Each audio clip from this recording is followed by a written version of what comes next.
আজি পৰিয়ালৰ ফালৰ পৰা এখন FIR আমি লঞ্চ কৰিছোঁ CID ডিপাৰ্টমেণ্টৰ অফিচাৰ ইনচাৰ্জৰ ওচৰত।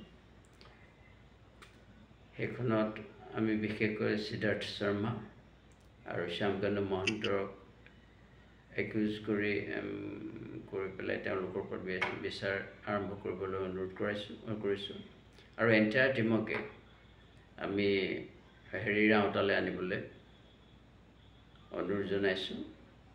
আৰু থুলমূলকৈ মই কৈছোঁ, ডিটেইলছটো মই আজি ক'ব নোৱাৰিম।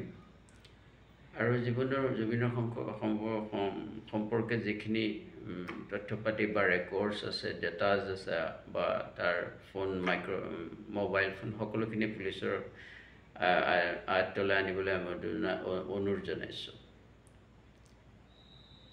এই বিষয়ে চমুকৈ ইমানেই ক'লোঁ।